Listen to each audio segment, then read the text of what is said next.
Assalamualaikum warahmatullahi wabarakatuh. Halo, apa kabar teman-teman semua?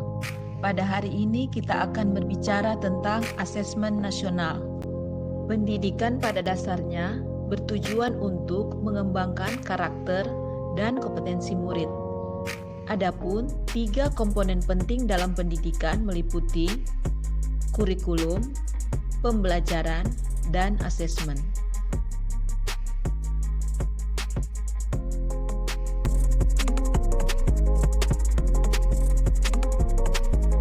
Asesmen nasional adalah program evaluasi yang diselenggarakan oleh Kemdikbud untuk meningkatkan mutu pendidikan dengan memotret input, proses, dan output pembelajaran di seluruh satuan pendidikan. Asesmen diperlukan untuk menilai efektivitas pembelajaran dan ketercapaian kurikulum. Asesmen nasional tersusun dari 3 bentuk. Yang pertama, asesmen kompetensi minimum atau AKM. Yang kedua, survei karakter. Dan yang ketiga, survei lingkungan belajar. Nah, untuk asesmen kompetensi minimum atau AKM terbagi 2 yang meliputi: yang pertama, asesmen literasi membaca. Yang kedua, asesmen numerasi.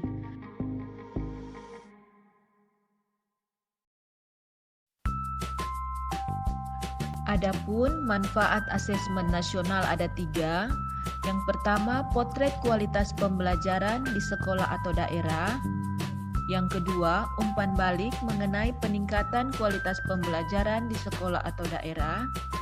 Yang ketiga, dasar untuk penyusunan program peningkatan kualitas pembelajaran di sekolah atau daerah.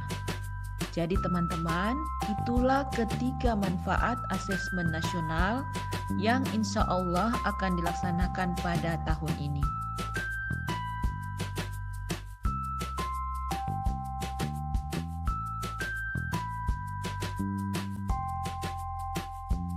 Adapun kriteria peserta asesmen nasional yaitu seluruh satuan pendidikan baik dari tingkat SD atau MI, tingkat SMP atau MTS, tingkat SMA, SMK atau aliyah.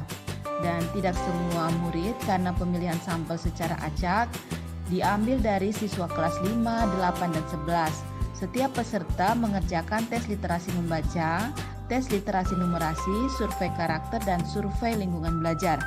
Jadi teman-teman, inilah kriteria dari peserta asesmen nasional yang akan kita laksanakan di tahun 2021. Jadi kalau misalnya masih bingung, bisa ditanyakan di kolom komentar. Berikutnya adalah petunjuk dan teknik pelaksanaan asesmen nasional yang insya Allah akan kita laksanakan pada tahun ini. Adapun jadwal pelaksanaannya, yang pertama untuk jenjang SD atau MI.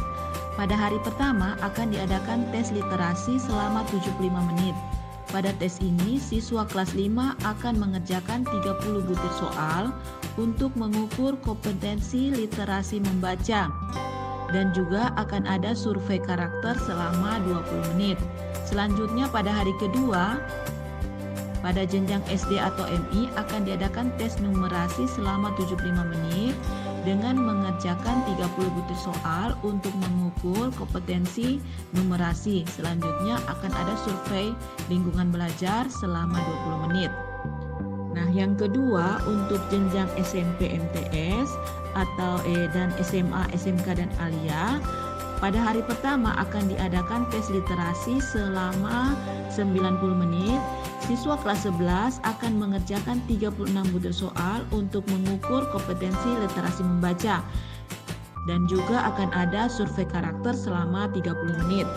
Nah, untuk hari kedua pada jenjang SMP MTS, SMA, SMK, dan aliyah akan diadakan tes numerasi selama 90 menit. Siswa akan mengerjakan 36 butir soal untuk mengukur kompetensi numerasi. Selanjutnya akan ada survei lingkungan belajar selama 30 menit.